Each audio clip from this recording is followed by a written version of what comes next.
This week we are going to talk about all things AI, but unusually for a farming channel, I don't mean the large language model type of AI, which you might have assumed. I mean how I AI my cows. I've been on a bit of a journey with AI over the last 13 years, and I've had plenty of failures, which I will happily share with all of you. But I've also learned a lot, which I will also share with all of you. But before we get to that, and I check my cows for this morning, I have to go take a cover off a silage pit and feed my heifers and beef animals. You know, I've always wondered why people's silage pits look like such a mess. And I'm thinking of some YouTubers in particular. But now I understand. It's not their fault. It's because they have an outdoor silage pit. It is such a pain. And the fact that we didn't finish this wall, so we've had this bank of silage on the side, has also been a bit of a disaster. It's like impossible to keep this silage good. Oh my goodness. The lesson I have learned from having an outdoor silage pit is that an indoor silage pit makes so much sense. Right, I'm gonna move all these tires. Yeah, I think we're gonna cut this cover this morning. Stop it blowing about in the wind. You just don't have to do this with an indoor silage pit. It's so much handier. Oh, so much waste. Flippin' heck. It gives like 40-mile-an-hour winds within the hour. So I need to get this done quickly. Let's take a look at how it's preserving. So the bit that got rolled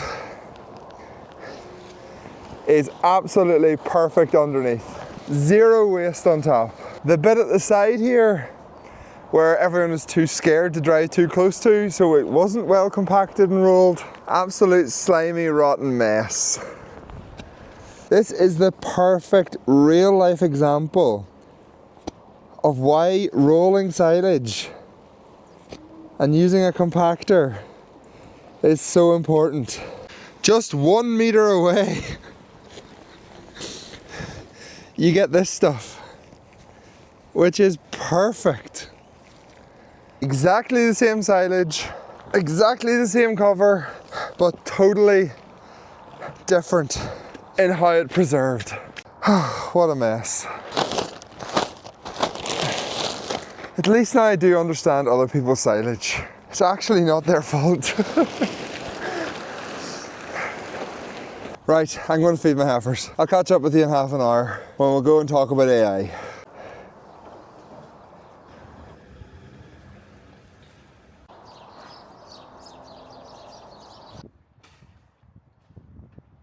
Okay, let's go check our cows. So to begin our story, we have to go all the way back to when I first came home to farm in 2012. And the biggest issue we had on this farm in terms of performance was our milk quality. At one point, our average butterfat on our milk recording came back at under 3%. So I really needed to try and fix that. And nutrition did play a part. At one point, when I switched from one meal supplier, who we had been with for about 30 years, to a different meal supplier, my butterfats actually increased by an incredible 30 points. But nutrition couldn't do everything. A lot of the issue was genetics. Someone who maybe was farming before I was loved to buy a bull based on milk yield, but we simply were not feeding our cows to get that milk yield.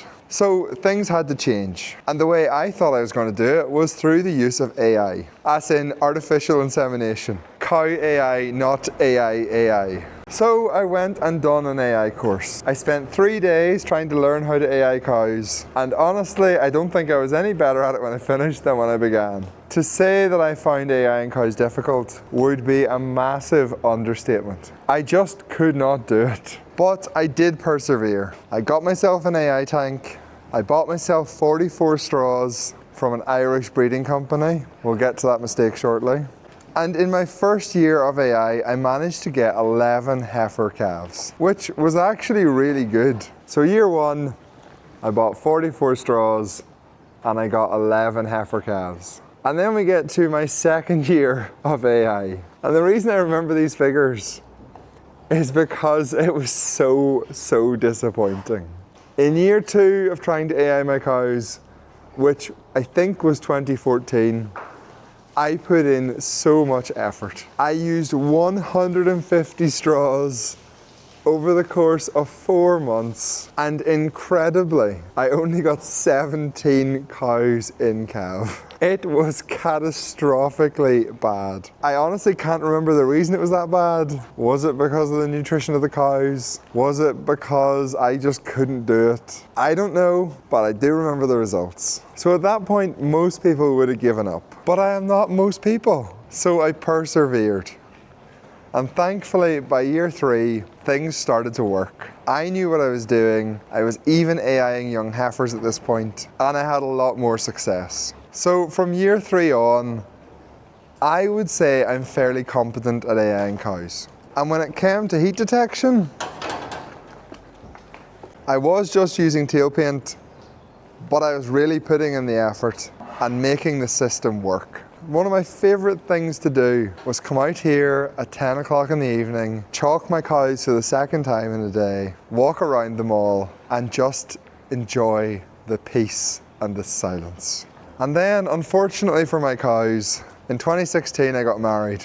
That meant I moved off the farm, and it made the traveling over to check the cows in the evening a little bit more difficult. But I still done it pretty much most nights, and I was still getting good results. The cows aren't used to me walking and talking to a camera whilst trying to do this. They're not too happy about it. So to put some numbers in all of this, I was getting around a 40% conception rate to AI consistently from like 2013 to 2020. And then things took a little bit of a dip when I had my son. Having children and having a much busier life definitely took a toll on how much effort I was putting into AIing my cows.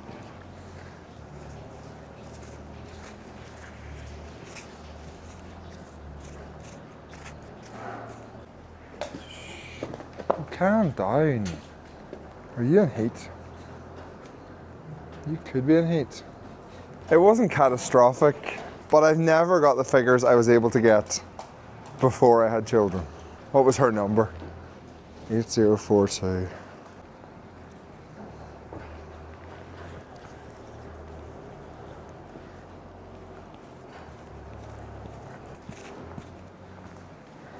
This is another suspicious one.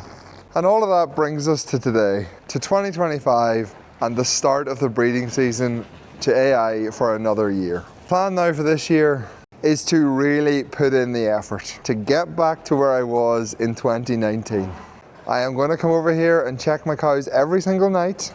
I am going to take more time in the mornings to go through them and check them. This one looks like she was in heat last night. 8133. A little bit slimy as well. I might AI her today.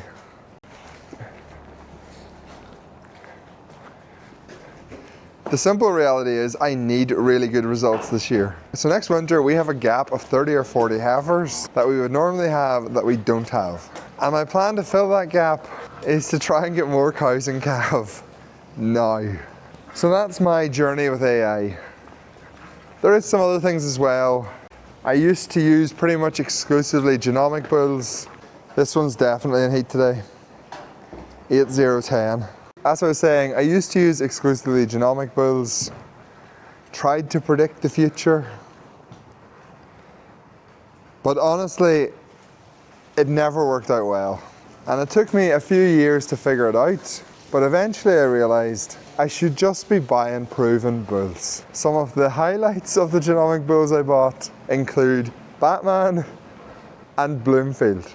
Absolute garbage. Since I made the switch to using only proven bulls about 3 years ago, the quality of animals I have on my farm has increased dramatically. Oh yeah, there's one more genomic bull I forgot to mention. This masterpiece, Firefly. I think I had like 10 of them, and within 2 lactations they were all dead. So now in 2025, to bring all this history to a close, we use only proven bulls, pretty much, and still use quite a bit of conventional along with sexed.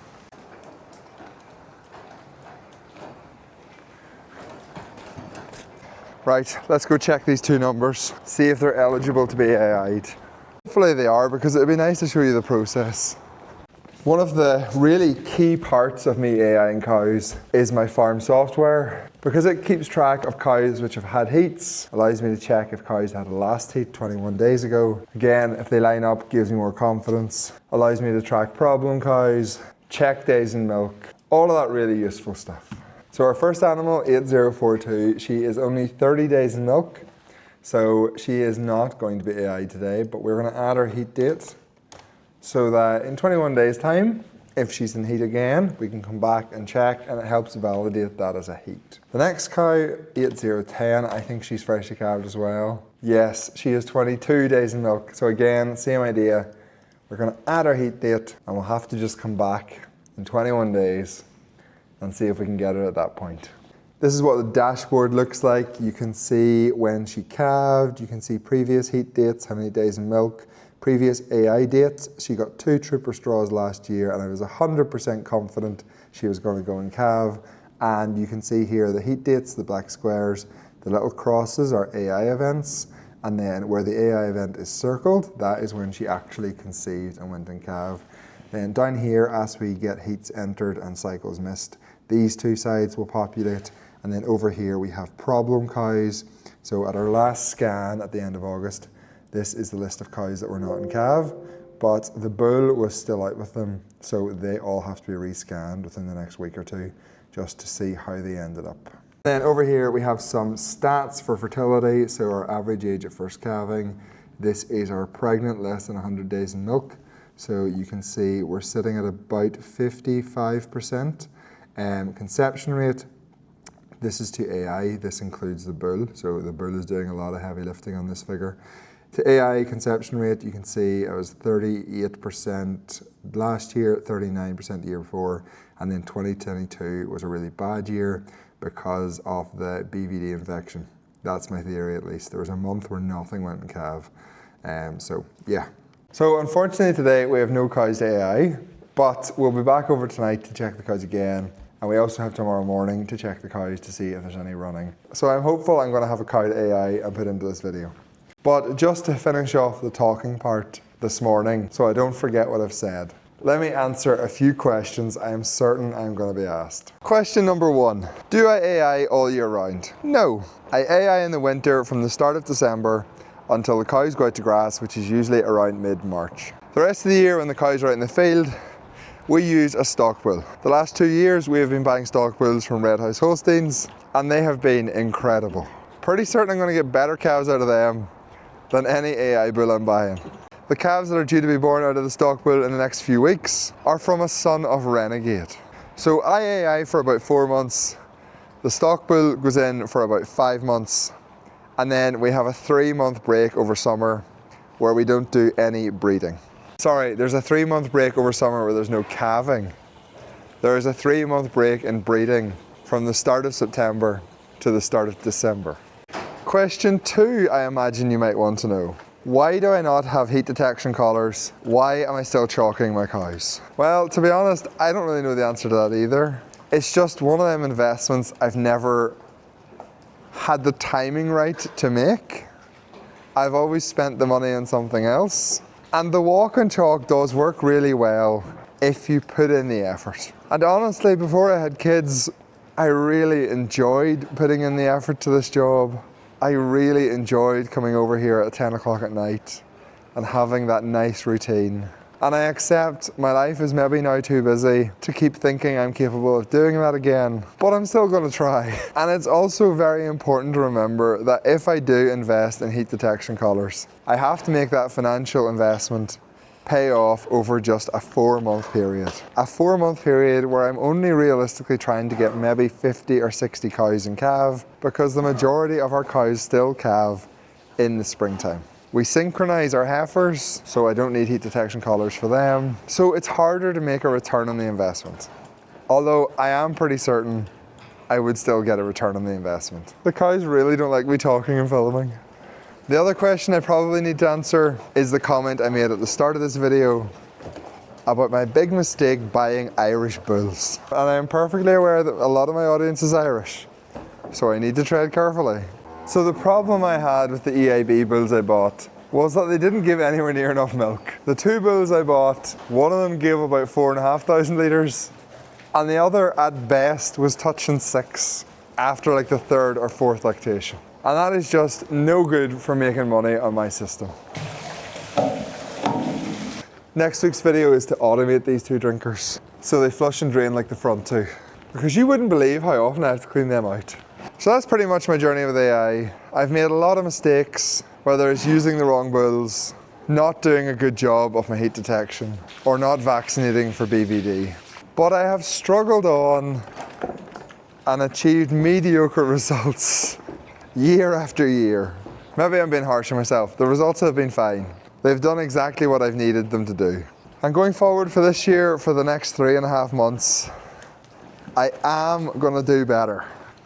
I am gonna put the effort in and I'm gonna get the results because I have to, because I really need a lot of cows and calves for next autumn. Let's just make doubly sure that the gate is barred because last night all of the cows broke out. Well, no, not all of the cows. Half of the cows broke out. And no, I didn't film that. I was in a blind panic, running around in the dark, trying to get them back into the house. You can see we have upped the security measures. Welcome back to the next day. And I bring some good news. We have 2 cows to AI this morning. A little part of me is just AIing these cows just for this video. One of them is 90 days of milk and she looks like she might have had a heat, but ordinarily I would probably wait and keep an eye on her the rest of the day. But for the sake of this video, we're gonna try a straw in her and see what happens. And then the other cow we have for this morning is definitely in heat. I actually spotted her yesterday evening, but she's 280 days in milk. She was one of them problem cows that wasn't in calf at the end of August. Now, she is a really good cow, so I maybe would have AI'd her if she was around 200 days in milk. But this morning, we're gonna stick a beef straw in her and we'll give her a chance. So this video might genuinely have saved a life. So let's finish this video off with the process of AIing some cows. First thing we need to do is to defrost our straws. And for that, I use a sous vide cooker. So we are gonna set it to 36 degrees. And we'll run it for an hour or 2. And that'll take a couple of minutes to heat up. Whilst that water is heating up, let's go get our cows headlocked. Last year I did get into a pretty bad habit of trying to do them in the cubicles and not bothering to put the effort in to headlock them. But I think that then resulted in me doing a worse job. So we already have one captured. She just happened to be in a headlock whenever I spotted her. Now we're gonna find 7862. Cows are actually doing really, really nicely at the minute. We're up to 26.5 litres, over a litre ahead of this time last year. And we are still feeding about 600 kilograms less meal than last year. So more milk per cow for a much more efficient feed rate. That's the one we want. You can see the dirt on our sides. Same on this side. And even that's a really, really good sign. I have to try and whisper because they don't like me talking. She's also lying right beside one of the ones that was definitely in heat. All little clues, which is how you pick up heats. Right, come on, be a greedy cow.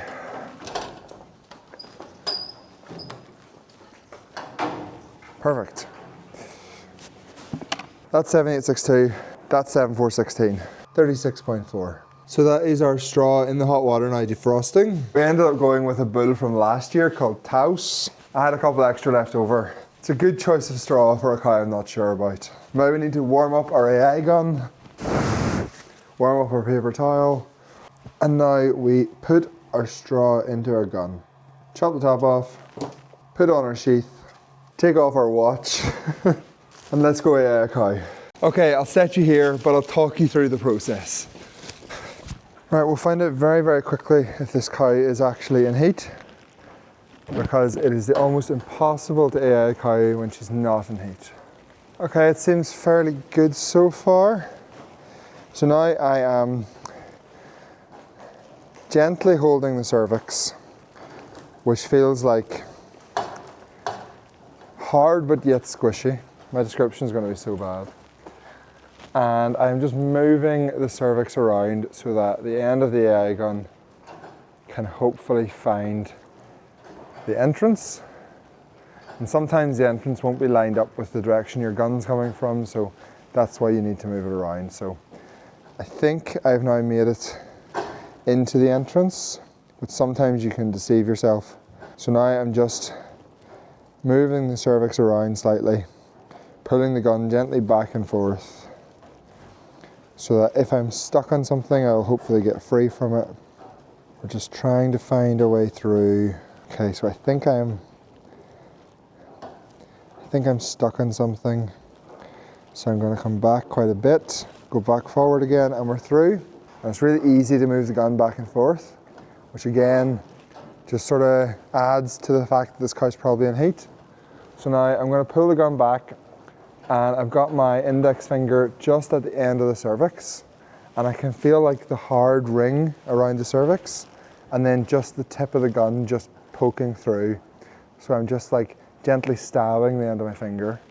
And that means that there's good placement. That's where you want to put the stuff of value.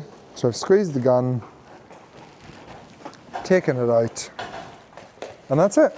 So that cow probably was in heat. It definitely wasn't a strong heat. So there's a chance with her I might be a day late, or I could even be early and she'll show a really strong heat tonight. And if that happens, I'll probably put another straw in her tomorrow morning. But there's a chance that we got her. Now let's do 7-4-16. Exactly the same process, except we are going to use a chase straw this time. So we're going to do exactly the same again, except this time with a cow which is definitely in heat. And I'll try my best to describe the difference, because there is a big difference. All the way through the cervix, position the straw. That's it, done, like 30 seconds. I think the best way to describe the difference is just, if a cow's really in heat, it's really easy. And if a cow's not in heat, it's really obvious. Now we need to make sure we don't forget to release the headlocks. Otherwise the cows will be standing here until this evening's milking. And that's us done.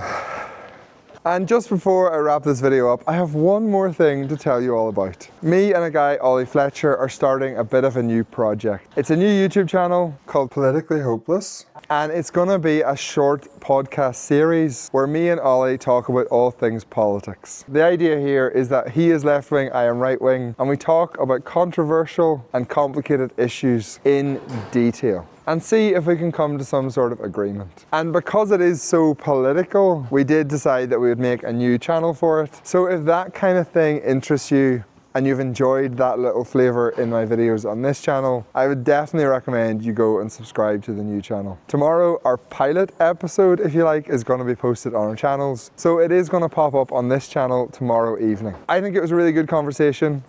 I really enjoyed it. It's not very structured because we were just testing it out to see if it was going to work. But we concluded it did work. It had potential. So we're going to move forward with it on a new channel. So for today and this video, I want to say thank you very much for watching. Hopefully you enjoyed this. It was meant to be a short, quick look into how I carry out AI on this farm, but I don't think I've managed that. But if you have any comments or suggestions, stick them down below. And once again, thank you so much for watching. I really do appreciate it.